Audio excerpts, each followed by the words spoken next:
Hello, my podcast people, and thank you for joining me for yet another episode of my favorite online business podcast. If you are tuning in, listening, watching with Los Ojos on the day that it drops, it is Monday, April 6th. Welcome to April. Wow.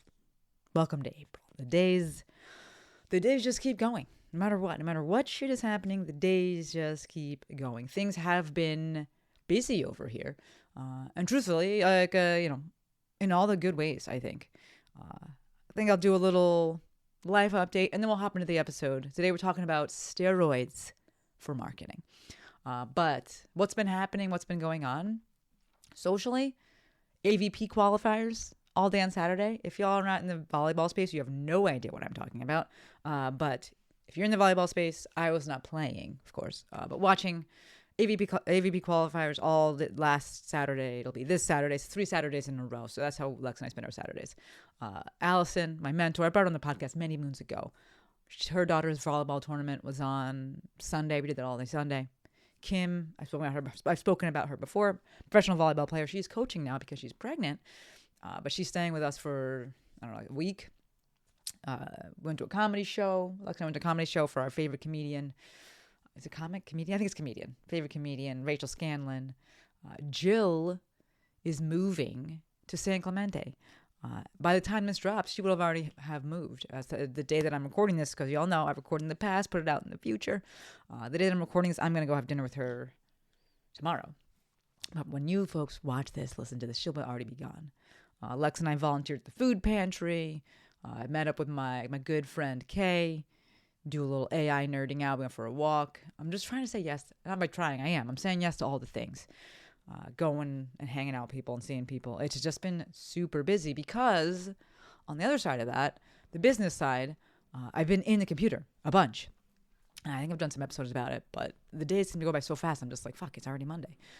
Not in a bad way, but I'm like, it's already Monday. I did the other podcast rebrand. I switched ChatGPT Curious to Prompting Curiosity. And that was quite a few week lift. And I've been building a ton with Claude. I automated my podcast workflow over there. I built out a custom dashboard over there for all my new messaging clients. Check out the episodes. If you're curious about what I'm talking about, what I'm doing, go listen to the podcast. Thank you, Courtney. Thank you, Jojo. If we could definitely link the at least episode 35, which is my AI wish list. And then episode 36, I believe, was I talked about how I built out the podcast automation, which is really, really cool for my other podcast. But we had Lecture Mind Live, our live event last week for our Lecture Mind peeps. And we brought back some of the OGs, which was really cool. And I've been doing a ton of website messaging audits. They are rolling in, which is why I finally built out that dashboard to just keep track of clients and where we're at with the projects. I basically made a CRM, somewhat made a CRM for specifically what I needed. I have my main 2 offers on the messaging side are the messaging month and the website messaging audit. And I'm doing a ton more website messaging audits. I fucking absolutely love doing them. And I'm leaning big into messaging coaching and messaging as my expertise, my zone of genius, my specialty, which brings me to today's main topic, steroids for marketing. So brief backstory here. Last week, a few weeks ago, I don't know, at this point in time, my sister reached out to me. She texted me. She reached out on behalf of a friend who had recently had surgery and was looking for someone who focused on basic movements and how to properly move your body that isn't just a bunch of influencers. I'm here for that level of specificity because that specificity allowed me to scan the old mental Rolodex, and I immediately started categorizing people, even if they didn't categorize themselves at all. Right? I went through and I was like, okay, she's looking for this, and then I'm like going through people that I know that do this, and I'm like, nope, not a good fit, okay, really good fit. So for those wondering, Doc Gen Fit was the perfect fit based on what my sister's friend was looking for: gentle movements, the progressions, knowledgeable, focus on form and technique, online DIY options, follow along videos, shorter videos, things like that. And it's worth noting all those things that I just kind of riffed off right there, rolled off right there, rattled off. That's what I'm looking for. All those things I just rattled off there. Those are areas, for specializing and niching down and being known for, right? All of those different things. Who you work for, the problem that you solve. Who you work with, not who you work for. Who you work with, the problem you solve. your approach, how you deliver your services. Those are all categories for niching down. So those steroids for marketing that I spoke about earlier, and that is the title of this episode, is being someone who, right? Being the guy. I want to keep it gender neutral, so I'm not going to say the guy, because despite what we would like to think, the guy as a term is not gender neutral. People will argue it and then ask a man how many guys he slept with, and then suddenly it's not gender neutral anymore. So y'all know I stay yapping about niching down, but I truly cannot overstate the value of it. And it's something that, I'm making this episode because it came up with my sister asking me this, and I'm just like, it's so apparent how beneficial it is to become the person who does that thing, who specializes in that thing, right? Niching down is what allows you to become someone who does X, someone who specializes in X, someone who can help you with X, right? Becoming the go-to person for X. That is the steroids for marketing.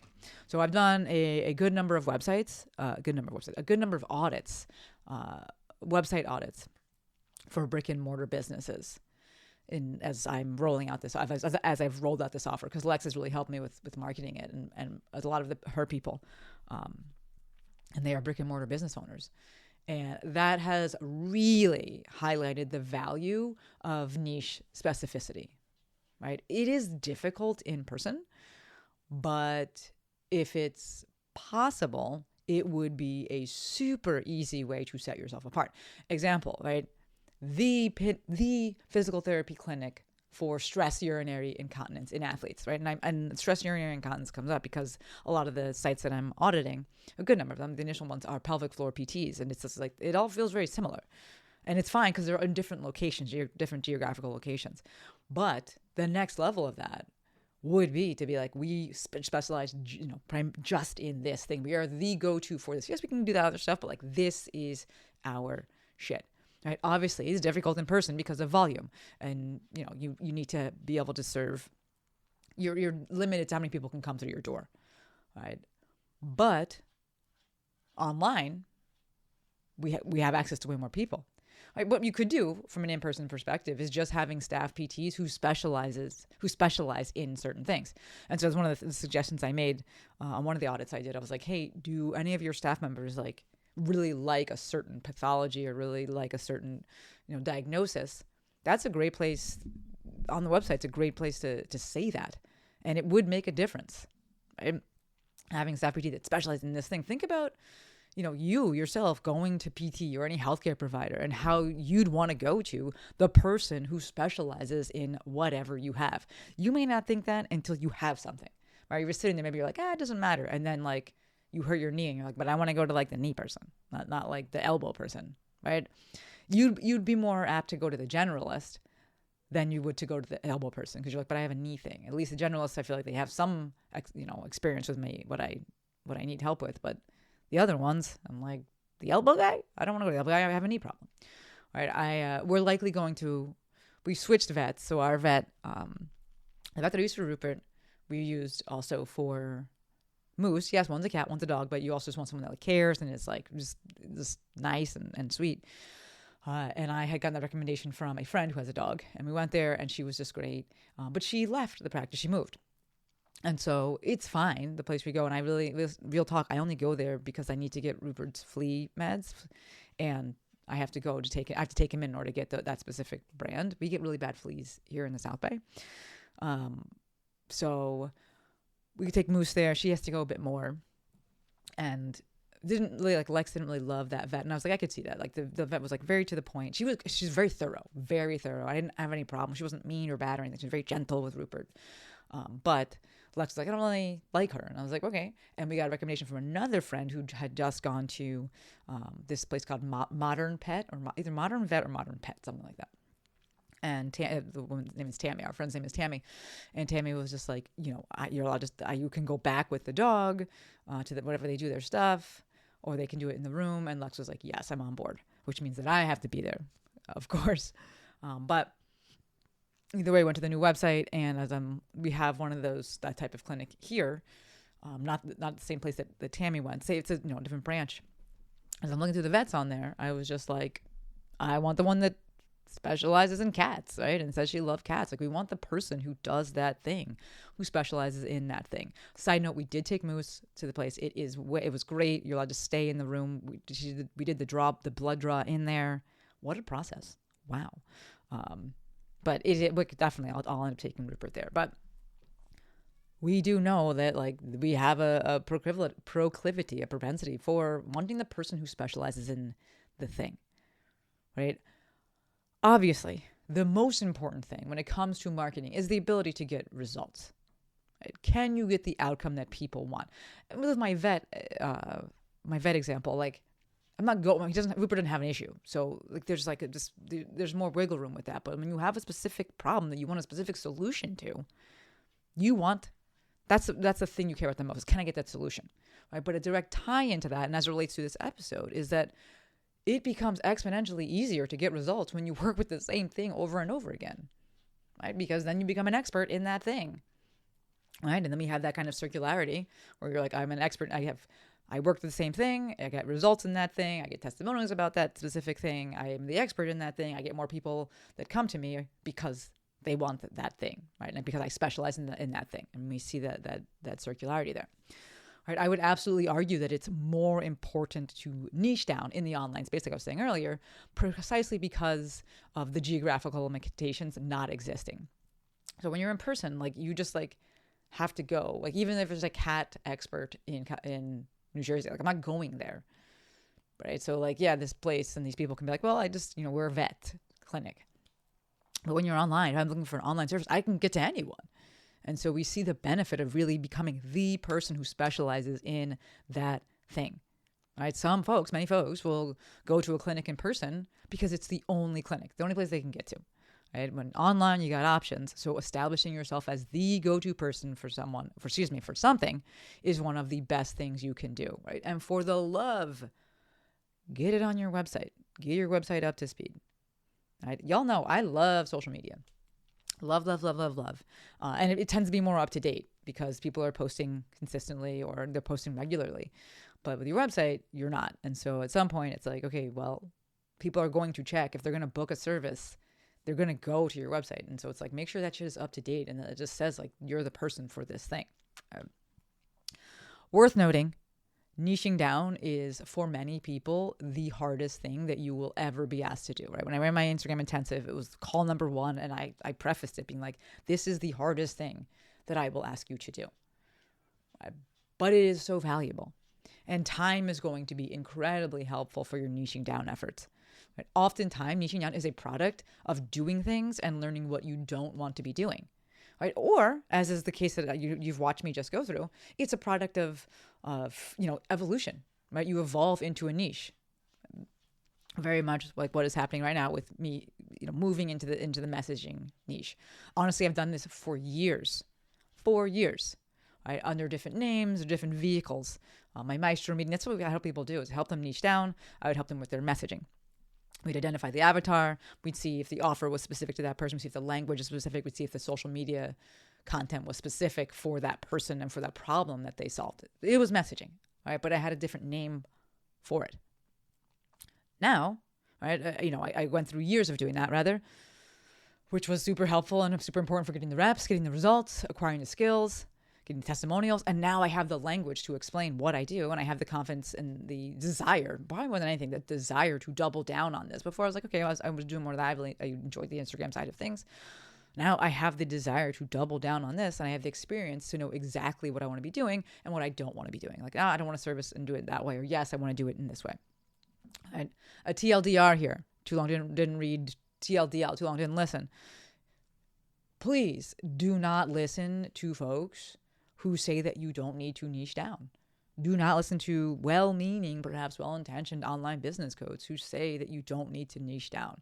It has been my experience that the folks who say that, again, perhaps being well-meaning and well-intentioned, they are often trying to sell you coaching. They're not actually trying to help you get results. Like, in some way in their brain, they think they are, but they're just like, hey, I'm going to help you niche down by telling you don't need to niche down. Well, you're not going to make any money, right? Straight up, you are going to struggle to make money because people don't know that you can help them. And people want to go to the person who they know and who they believe can help them. Right? How to actually niche down and become the someone who, the person who. Right? First, you have to just pick a direction. You try it on and see if it fits. It's like when you go to the store and you go to get clothes, you're like, well, let me see this. I have a rough idea of what I want. Let me go try it on. And be like, well, nope, that's not it. Or yeah, actually, it's going more in this direction. I initially chose working on pain and mobility for CrossFitters. Thank goodness they didn't pick me. They don't pay for shit. But that was the direction that I started. Right? Next, you got to just be okay with it taking time. For some folks, it'll be super fast because they're like, this is my thing. I always use Courtney Conley. She's Gate Happens. I always use her as the main example, right? Because she, from the jump, she was like, I like feet. And she has stayed in that direction. But if that's not you, then what we do is you get prolific with content creation. It is far easier to pick up and identify a pattern when you have a whole bunch of shit in front of you to look at. All right, so you get prolific with content creation, daily social media content, weekly emails, weekly podcasts if you can, and you see what you create the most of, right? You see what you create the most content around, and then you lean into that. I'm thinking about my girl Lindsay, right? She moved into the online space as an ortho PT, and when you come from brick and mortar, again, you're like, well, I can help anyone that has basically anything, which is great, but also really tough in the online space. So my advice to her was the same. Let's post a lot. She went through the intensive. It's like, cool, let's post. And I'm watching her post, and every single post she does is about feet. And I was like, are we going to niche down into this or what? Which then is the next step of this, which is leaning into that thing. It does take some courage to lean into that thing because I know people feel like, but I'm excluding this, and but what about? And I'm not really making any money now. And so like, if I say no to that, I get all of that. But ultimately, that is what's going to help you with this process is you have to be like, okay, I'm going to lean into this. I'm going to draw a line in the sand. I'm going to double down on this thing. All right? And then you see how it fits. Fits great, keep going. Doesn't fit, start at the top again. Fits great and you do it for a long time, great. And then at some point you may evolve and be like, hey, I actually, for me, I kind of go in like 5-year cycles and it's like, all right, I want to go into the other direction. Right. So I started off as helping people, teaching them the movement side of things. And then I went into my voice went away. And then I went into the business side for those same movement people. Right. But the niche, whatever the problem I was solving for them did change. Right. But the demographic did stay the same. Right. So worth noting, yes, part of what determines the quote unquote traditional business success, aka do you make money with this, is the demand for said niche. Right. You can be the best at the thing that you do and be the person. But if only 3 people want what you're offering or need help with the thing you're offering, then we can't expect traditional financial business success, right? Of course. In staying with this financial success train of thought, think about your own willingness to spend monies. All right. My preference and my guess would, this holds true for you. I don't want to put words in your mouth, but my guess is that you want to spend your money with the person for whatever it is that you want done, whatever outcome it is, whatever problem it is that you want solved. So don't be surprised if other people want that as well. Don't be surprised if your business would benefit from you becoming someone who does X, someone who specializes in X, the person to go to for X. And that, my friends, to bring it full circle, is why I believe that niching down and becoming someone who specializes in, becoming the person who does X is steroids for marketing. All right. Looking at the time, looking at the outline, that is all for today. If you are interested in some help with your messaging, check out my new messaging services. We'll drop that in the show notes. You can drop the page for all of them in the show notes. Thank you, Courtney. Thank you, Jojo. But especially check out the website messaging audit if you're someone who wants help with your website messaging, right? I promise you, folks, I am going to become the person for messaging.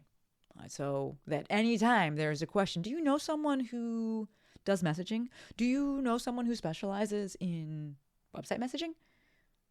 Do you know someone who can help me with my messaging? You will think of me. And only me. All right. That is all that I got for today. All right. As always, my friends, endlessly, one more time. That's 4, endlessly appreciative for every single one of you. Until next time, friends, Maestro out.